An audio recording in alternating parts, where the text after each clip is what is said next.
I didn't. Did I scare you? I did not get into the food. Good news. All right, now to my intro.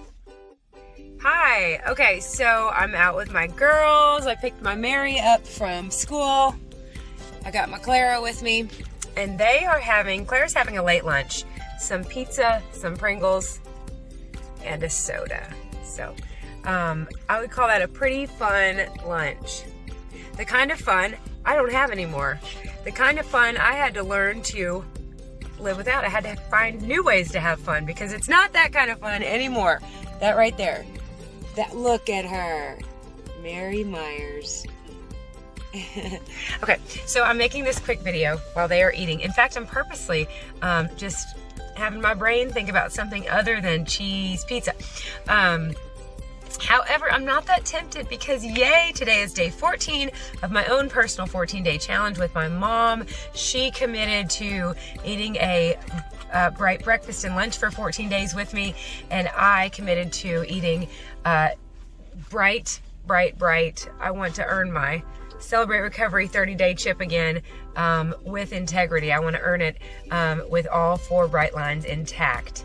I've told y'all before, I earned a year's worth of chips from Celebrate Recovery, like the recovery chips, the 30-day, 60-day, but it was like for not eating sugar and flour. But I would like eat any combination of all the 3 meals, however my flesh desired, instead of the prescribed plan. And fueling my breakfast, fueling my morning with my breakfast, fueling my afternoon with my lunch, and fueling my evening with my dinner. So now I have a better appreciation for the 3 meals and how they break the day into 3 parts and fuel each part of the day. So I'm really not that tempted. I'm pretty pumped about getting my 14th X today. And then I'm gonna reach out to someone in my circle around here to do another 14-day. No, I will probably tell them to pick a number between 20 and 30, and we will do some type of commitment. Well, I will do a bright line eating commitment because I want to string several commitments together.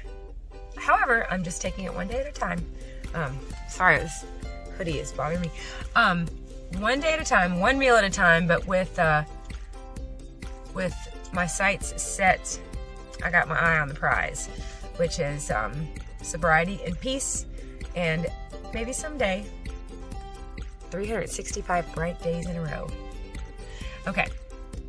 Susan Pierce Thompson has a great vlog about that, her 1 year bright. All right, here is the point of the video. Let me introduce myself. Hi, my name is Emily. I'm a faithful follower of Christ, and I'm addicted to sugar, flour, and binging. And I want to share something with you. I should have said from the very beginning. In fact, hang on just a second. I'll go back and say it. Okay, so I let you know up front I did not really get into the food. The point of this video, and this is gonna be tricky for me to put these little videos in order. The point of this is to share with you a way to frame or reframe how you talk about binging, how you talk about times where you go off of your program. There are a lot of different ways that you can word that. You can say, I fell off the wagon. You could say, I blew it. You could say, these are all things that I hear and that I've probably said before. You could say, I went off my program. You could say, I binged. You could say, I messed up, or there's so many different ways to word the action of having turned to the drug that you're addicted to. So I am sharing with you something that's really been helpful for me. My friend Diana that I email with, the way she worded it one day, she said, well, last night or this morning, I don't remember, it was a while ago, she said, I got into the food. I got into it. I got into the food. And the reason I'm sharing this with you is because the more I think about that phraseology and that string of words and that phrase and that comment and that way of wording, what we all know is basically the same thing, where you cross over the threshold of gateway behaviors have led you to finally crossing the line and falling back into it, and not necessarily a full-blown relapse, but perhaps what my sponsor used to call a hiccup. I had a horrendous hiccup on December 11th. 3 days later, I was having suicidal thoughts. The sugar and depression that I got into my system did not work its way out of my system for like 5 days. And that is my connecting dots video. That's when I was like, oh, sugar and flour really are drugs. And now I'm like, oh, food and nutrition really are fuel. Like, it's all making sense to me now. Anyways, a hiccup, a moment, a binge. Like I said, I have family members that say, well, oh, I blew it. It's just, listen, hear yourself and the way you word it. So she worded it. She said, I got into the food. The more I think about that phrase, the more it just kind of tickles me, because it is what I would say if one of my dogs got into the trash or got into the food. And so it just kind of cracks me up imagining my husband saying, like, who left? Uh-oh, hold on just a second. I'm gonna sneeze. It's like my husband. It'd be so funny if my husband said, guys, come on, kids, who left the pizza out? Mama got into it. As if I'm like our family's yellow lab or something. And I have that video, I am a lab, you might be too. I am a lab, but my goodness, I don't want to have that much in common with a lab that you can't leave food out around me. So one of my, in the last, I've only binged a handful of times, but over the past 14 months where I was just like, here I go. It's on. And Susan Pierce Thompson talks about the what the hell effect. And it's a real thing where you're like, what the hell? Like, what's the what the hell effect? I went over a little. I might as well go over a lot until the clock strikes midnight, and I'll be perfect again tomorrow, or perfect again Monday, which is a horrendously destructive mentality because of the damage we can do in hours or days or weeks.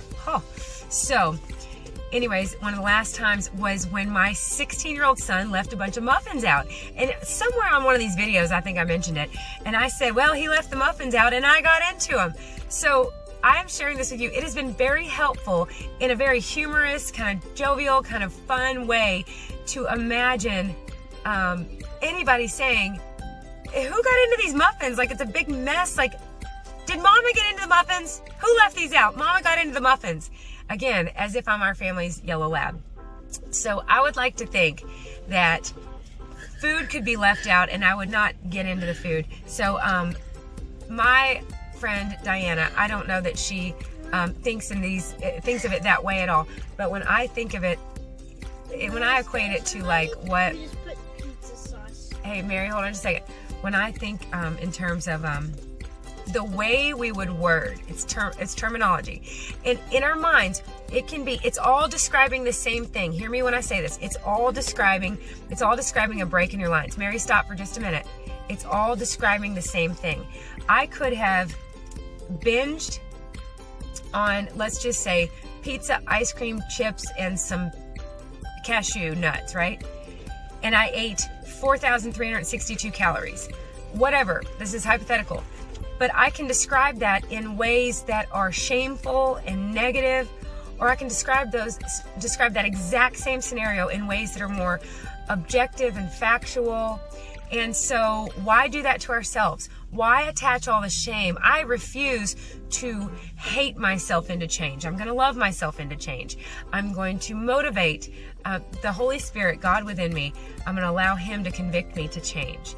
And His conviction is the difference between guilt and shame. I say I live by a no worry, no guilt, no shame policy. There's a nuance to that. I experience guilt. But when I do, I aim to repent, which means not just say sorry, but say I won't do it again. And then you move on. So the guilt doesn't hang around, and it does not navigate. It's not a driving force in my life. I don't do things. I don't take action out of guilt or shame. I take action from a place of freedom and forgiveness and knowing that I'm human and I'm absolutely going to make mistakes every day, if not all day, every day, and I can just count on that.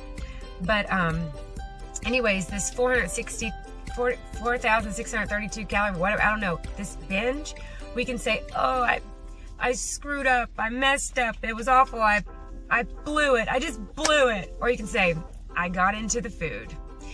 And that has been helpful for me. Again, it makes me not want to get into the food, because I would like to think that I have more, I don't know what it would take to have more wherewithal than a yellow lab, more self-control.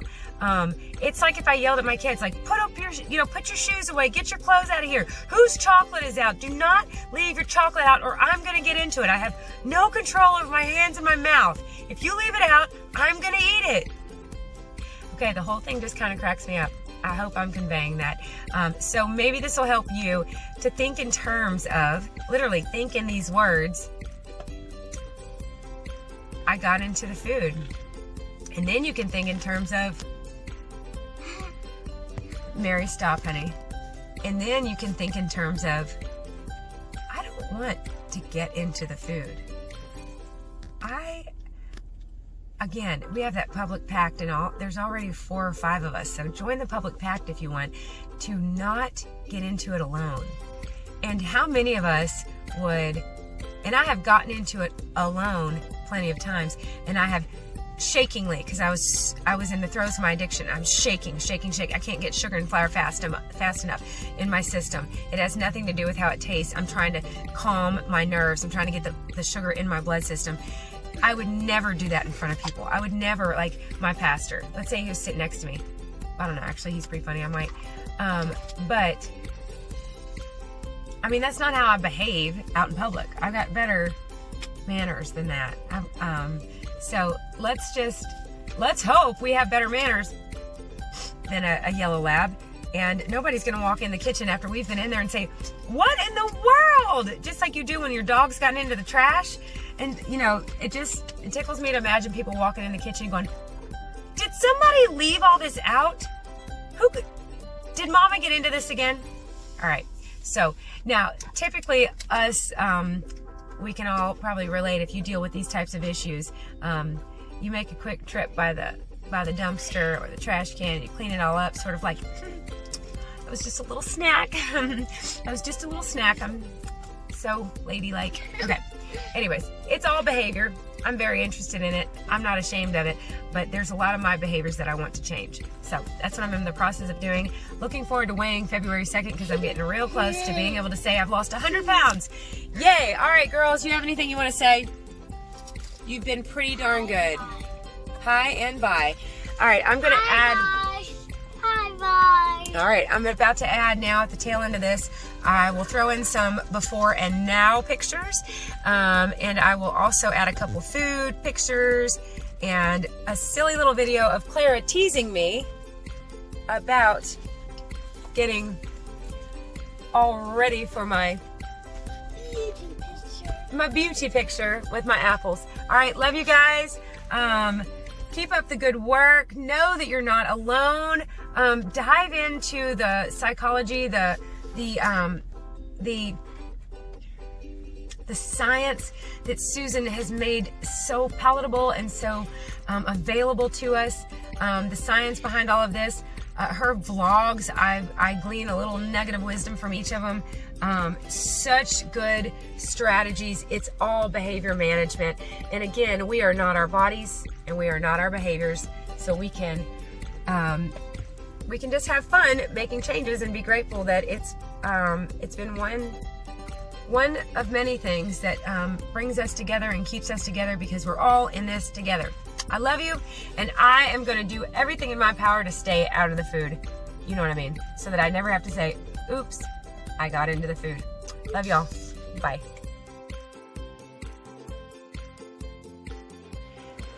This little beauty is 4 ounces of cottage cheese, half an ounce of crushed up walnuts, and 6 ounces of tomatoes. And my cinnamon apples that I have about once a week are in the microwave, and then I'm out the door to pick up a kid.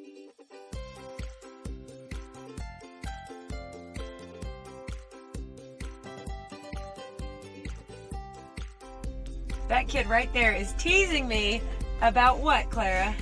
Wait, what? What are you teasing me about? What were you giving me a hard time about? You gotta be beautiful, And get the perfect what? angle. That's right. She's teasing me about fixing my hair for that apple picture and getting the perfect angle. All right, and she's right. I must get the perfect angle, and I did it.